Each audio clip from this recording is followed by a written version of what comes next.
voit clairement le gros problème au niveau de ce moteur. Enfin, un des gros problèmes après les joints d'injecteur, c'est la pompe à huile qui fuit. Alors maintenant qu'on est bien installé, dans un premier temps, on va faire la vidange. Donc il y a juste à dévisser le bouchon sur le carter. Si vous ne savez pas faire une vidange, je vous conseille d'aller voir la vidéo. Je vous mets le lien en haut à droite. Donc on commence par vidanger l'huile. Et évidemment, je vais vous montrer étape par étape les opérations parce que sinon ça va être assez long. C'est parti.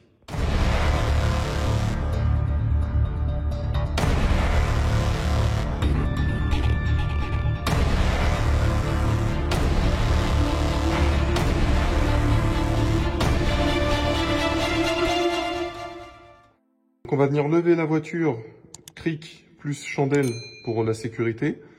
On va venir enlever la roue. Pendant ce temps-là, le carter d'huile finit toujours de s'égoutter. Et on va enlever le garde-boue. C'est parti. Donc là, on voit qu'on a un bel accès. Donc on va venir enlever la courroie d'accessoires. Donc pour ceux qui ont une courroie d'accessoires sans tendeur, bonne chance. C'est un peu galère à enlever. Il faut la faire dérailler d'une des poulies. Pour ceux qui ont un tendeur automatique, vous prenez une clé de 15, une clé plate, et on va venir faire levier ici. Voilà, donc vous voyez, on voit que la courroie se détend. Donc là, je tiens la caméra, je peux pas le faire en même temps, mais on détend la courroie et on l'enlève des poulies. Donc ensuite, on va venir enlever la poulie d'ampeur. Donc c'est un peu galère à faire parce que c'est serré super fort. Donc moi, ce que j'ai fait, c'est que j'ai placé un tournevis ici, que j'ai coincé dans le disque, un bon gros tournevis. J'ai enclenché la première et donc j'ai tourné le moteur à l'envers, donc c'est pas vraiment un problème. Du moment qu'on change la courroie, il n'y a pas de souci quoi. Voilà, j'ai dévissé jusqu'à ce que ça vienne. Donc maintenant que la vis est partie, on va pouvoir enlever la poulie. On accède au cache donc de distribution et on voit clairement le gros problème au niveau de ce moteur. Enfin, un des gros problèmes après les joints d'injecteur, c'est la pompe à huile qui fuit. Donc voilà, on va continuer. Donc voilà le cache distribution tombé. Donc c'est vraiment pas compliqué à démonter, hein. Il y a juste toutes les petites vis de 6 ou de 7, c'est du 7. Il y a juste toutes les petites vis de 7 à enlever. Donc ça c'est le cache inférieur, il y a le cache supérieur aussi. Et là pour le coup, on a accès à la courroie de distribution. Donc c'est pas aisé d'enlever le cache avec le support moteur, mais c'est faisable. Pourquoi j'enlève pas le support moteur? Parce que je vais démonter le carter d'huile et je ne peux pas enlever le support moteur et en même temps le maintenir en l'air. J'ai pas le matériel qu'il faut. Donc pour moi le but ça va être de démonter la pompe à huile. Donc pour ça je vais laisser le support moteur en place. Je vais enlever la courroie de distribution puisqu'on peut accéder au galet tendeur. Et ensuite, une fois que la courroie de distribution sera tombée, on pourra démonter le carter d'huile, changer la pompe à huile et ensuite on enlèvera le support moteur une fois que le bas sera remonté pour pouvoir terminer la repose de la nouvelle pompe à eau et de la courroie de distribution. Donc là pour le coup, c'est parti.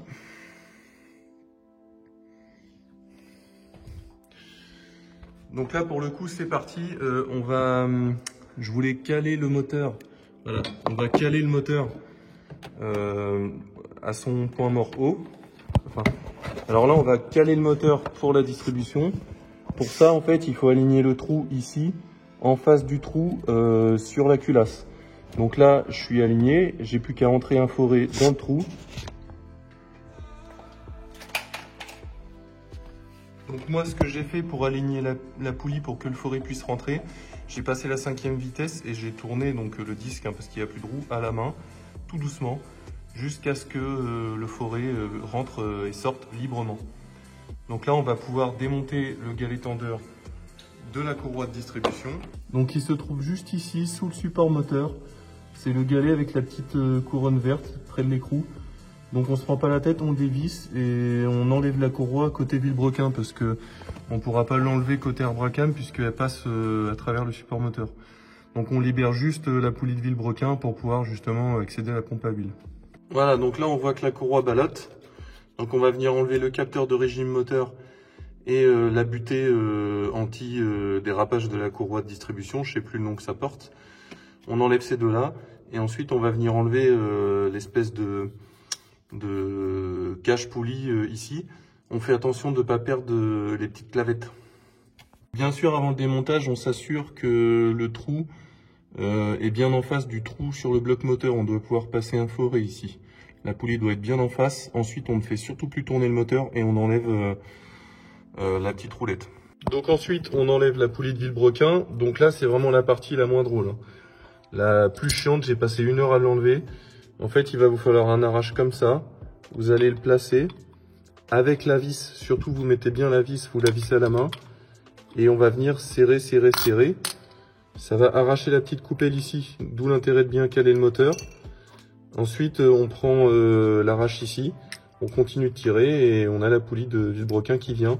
Et surtout, on fait très attention de ne pas perdre la petite clavette. Et là, on arrive ici. Donc on va pouvoir dévisser toutes les vis de la pompe à huile, les vis du carter d'huile. Et puis c'est parti, on va procéder au changement. Donc pendant qu'on va attaquer le carter d'huile, on va vidanger le circuit de refroidissement. Donc pour éviter d'en foutre partout et d'inonder mon garage, j'ai vidé évidemment mon bidon d'huile. J'ai desserré légèrement les vis de la pompe à eau et puis je laisse s'égoutter tranquillement. Je ne vais pas faire de purge complète parce que j'ai déjà fait une purge complète il n'y a pas longtemps. Donc je vais juste enlever la pompe à eau jusqu'à ce qu'il n'y ait plus rien qui coule.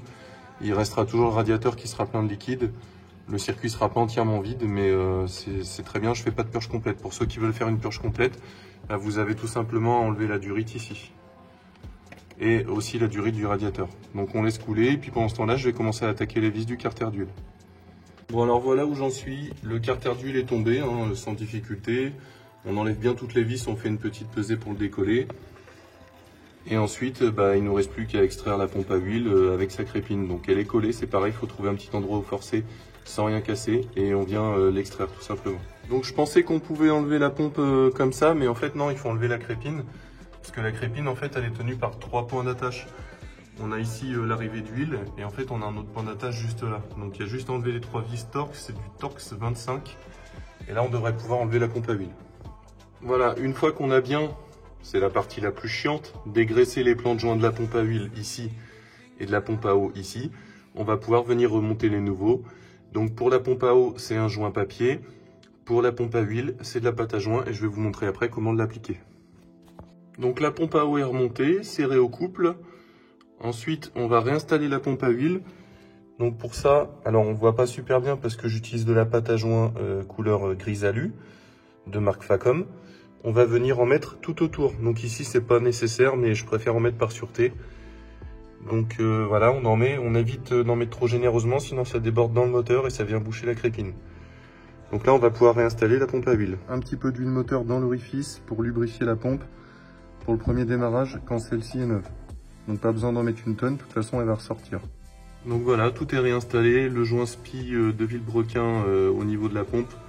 Donc une vraie galère à mettre, mais une fois que c'est fait, on peut enfin respirer. Donc là je vais réattaquer la crépine, donc je vais mettre une nouvelle crépine.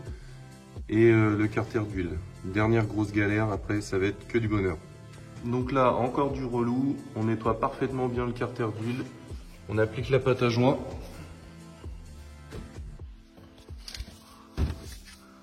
On nettoie bien le plan de joint tout autour. Il ne doit plus rester de traces d'huile. Il y en a encore un peu, donc je vais renettoyer. Et on réinstalle le carter, on le visse progressivement. Donc le carter d'huile est remonté.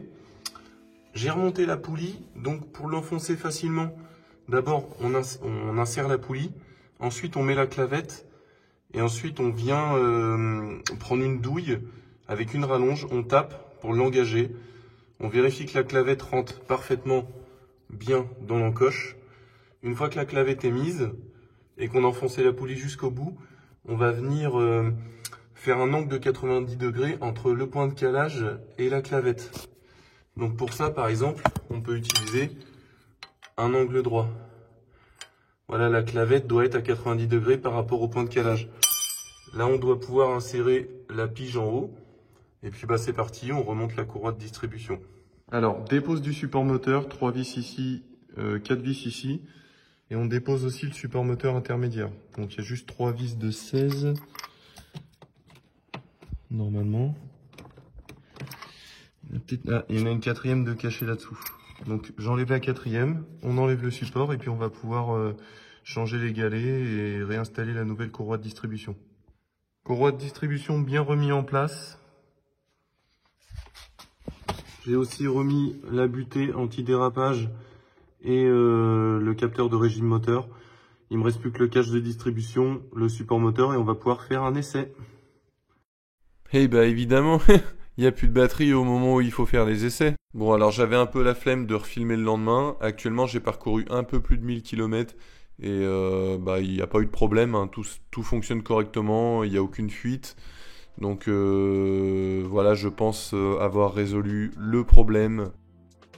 J'espère que la vidéo vous a plu, n'hésitez pas à mettre un petit pouce et à vous abonner. Si vous avez des questions, posez-les dans les commentaires, j'y répondrai. Allez, ciao!